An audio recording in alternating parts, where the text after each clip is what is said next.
Bonjour à tous, j'espère que vous allez bien. Je vous retrouve aujourd'hui pour continuer la série bougies. Je vous ai dit dans la vidéo du bilan que durant ce mois de décembre, j'avais envie de faire des bougies pour préparer Noël. Aujourd'hui, ça va être des bougies marbrées. Ce n'est absolument pas compliqué à faire. Ce sont des bougies que vous pouvez autant mettre dans des pots que dans des moules. Ça fonctionne un peu pour tout. On aura besoin de cire. Pour les bougies en pot, ce sera mieux d'avoir de la cire de soja, de colza, d'olive. De plus en plus dans les magasins, on trouve de la cire à couler ou de la cire à mouler. Si vous n'en trouvez pas, vous pouvez regarder ma vidéo de l'année dernière ou d'il y a 2 ans où j'explique comment réaliser des bougies moulées avec de la cire normale. Je vous mettrai toutes les vidéos bougies en haut de l'écran. Comme je vous ai dit, on va faire les bougies marbrées, on va en faire qui seront coulées et on va en faire qui seront moulées. Comme vous pouvez voir, celle-ci n'est pas marbrée la même chose que celle-ci par exemple. C'est parce que j'ai fait cette bougie avec une cire pour bougie coulée alors que c'était une bougie moulée. Donc on voit très bien qu'elle est beaucoup moins brillante. Et je vous jure que pour la démouler, c'est vraiment une galère. J'ai dû passer le sèche-cheveux pour la refaire fondre un petit peu pour pouvoir la démouler. C'est vraiment trop galère. Et en plus, j'ai marbré avec du mica parce que je n'avais pas encore de colorant liquide. Donc comme vous pouvez voir, elle est bien différente que celle-ci. Je vais faire ma bougie moulée dans un pot carré, comme les autres. J'aime bien ces pots carrés, je trouve qu'ils sont sympas. J'en ai pas d'autres. D'abord, il faut savoir quelle quantité de cire on va faire chauffer. Pour ça, je prends ma balance. Je mets mon verre dessus.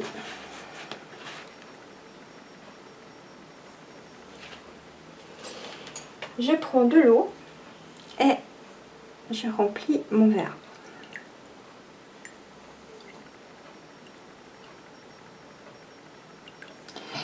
Donc ça nous dit qu'elle fait 112 grammes 50. Je vais en chauffer 110 grammes.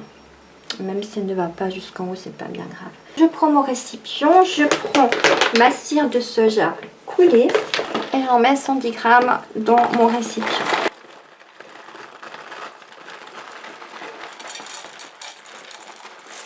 Il y en a 113 grammes, c'est absolument pas important. Je mets ma casserole à chauffer au bain-marie et je vous retrouve pour la suite de la recette. Pendant ce temps, on va préparer le verre. Je prends mon verre. Je prends une mèche. C'est une mèche qui est déjà prête. Je prends une attache comme ça que je viens poser au fond de ma bougie. Là, elle est au milieu, elle est au fond. Pour les personnes qui n'ont pas ces espèces de pinces, vous pouvez utiliser un bâton comme ça et entourer votre mèche pour la faire tenir. Ça va également très bien. Ou alors en utiliser 2, coincer la mèche au bord.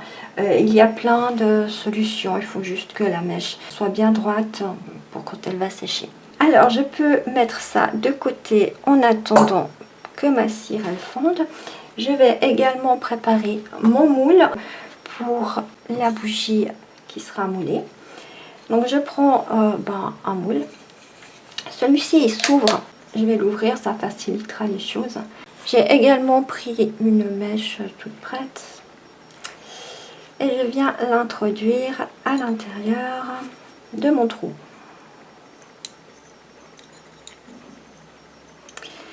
J'enlève le petit glinguet. Ça c'est une pince à mèche. Si vous n'en avez pas, vous vous servez de ciseaux.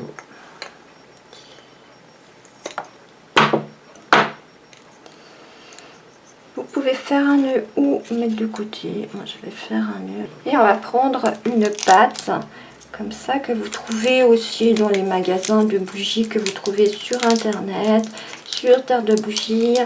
Et je pense que la pâte Fimo ou la pâte à modeler doit faire l'affaire aussi. Donc j'en casse un bout. Vous voyez, c'est mou en fait. C'est comme de la pâte à modeler justement. Ou de la pâte Fimo, ça a la même consistance. Et je viens le mettre là-dessous. pas besoin d'énormément. Et ça va faire effet joint pour pas que la cire parte dans le trou. Je remets mon truc. Et ma mèche est limite, je sais pas si je pourrais mettre mon truc. Et comme l'autre, je viens mettre ma pince, centrer ma mèche, la coincer. Et voilà, mon moule est prêt. Je vais contrôler ma cire, voir si on peut continuer. Ma cire n'est pas prête, donc je vous retrouve dès qu'on peut continuer. À tout de suite. Ma cire a fondu. Je vais mettre la fragrance nectar d'hiver. Je vous rappelle, c'est 5 ou 10%, mais comme il me reste vraiment la fin de la bouteille, je sais que je ne suis pas à 10%, ça c'est sûr. Je peux finir ma bouteille. Je mélange comme ça pendant 2 minutes environ. Je mets juste une toute petite goutte de cire pour fixer ma mèche.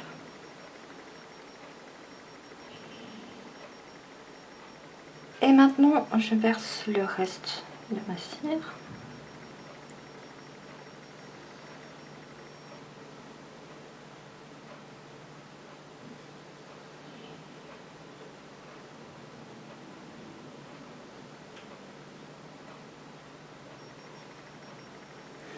Et je garde ça au cas où ma bougie a un trou au milieu, comme ça arrive souvent, je pourrais la remplir.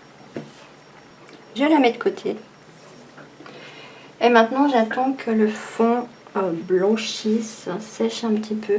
Elle est déjà en train de sécher. Je prends un papier d'aluminium et je vais marbrer ma bougie. Je vais la marbrer en violet. Donc il faut vraiment bien attendre qu'il y ait ce fond laiteux pour la marbrer. Donc je prends mon colorant violet.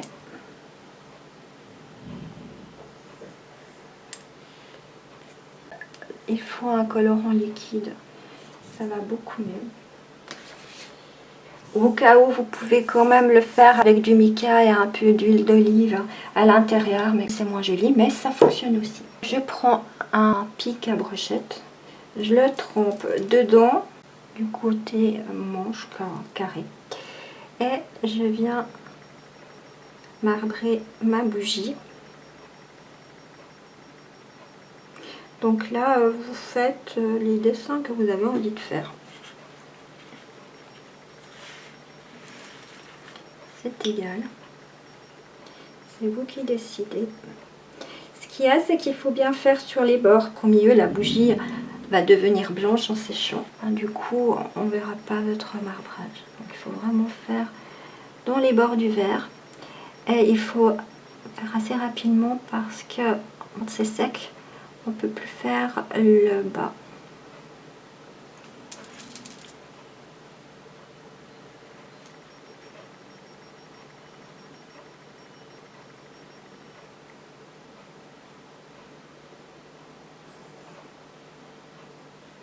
Mon marbrage est fait, donc je la mets de côté et je viens vous la montrer dès qu'elle aura séché. À tout à l'heure. Pendant ce temps, je pèse les 120 g de cire de colza moulée.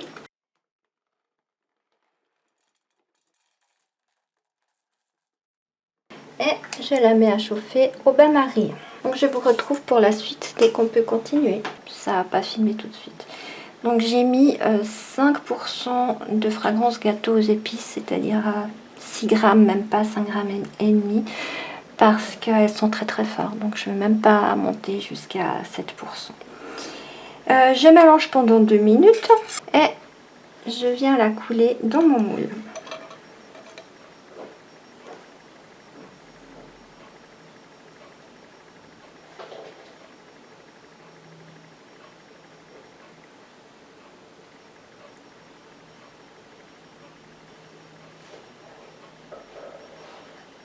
Il m'en reste un petit peu, je le garde.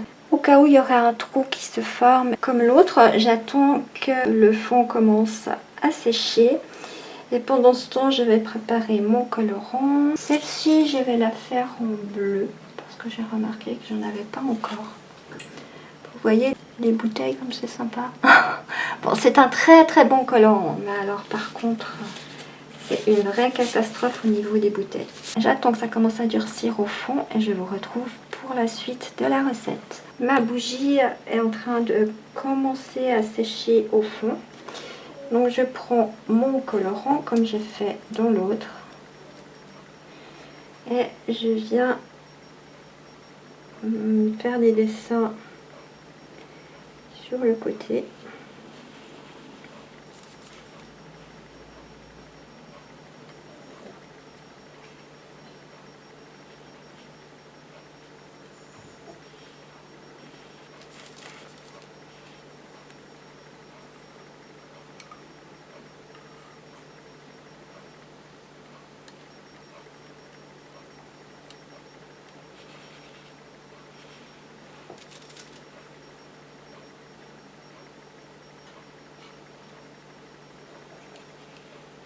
Voilà, donc là, vous faites comme vous voulez, comme vous avez envie. Vous pouvez même faire de plusieurs couleurs différentes. Je laisse ma bougie durcir et puis je viendrai vous la montrer quand on pourra la démouler.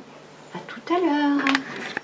Me revoilà après 48 heures avec mes bougies à marbrées qui sont sèches et démoulées. Je voulais vous montrer le démoulage, mais à peine j'ai coupé le nœud, ma bougie est tombée direct. Alors voilà la bougie moulée, ce que ça donne. Et la bougie coulée, ce que ça nous donne. Personnellement, quand je marbre les bougies, j'ai toujours un petit faible avec les bougies coulées. Je trouve que de cette façon, c'est plus joli dans un contenant que dans un moule, mais c'était pour vous montrer qu'on peut faire des deux manières. J'espère que cette vidéo vous aura plu. Nous, on se retrouve bien sûr la semaine prochaine pour une nouvelle recette de bougies. Et en attendant, je vous dis à tout bientôt. Bye bye.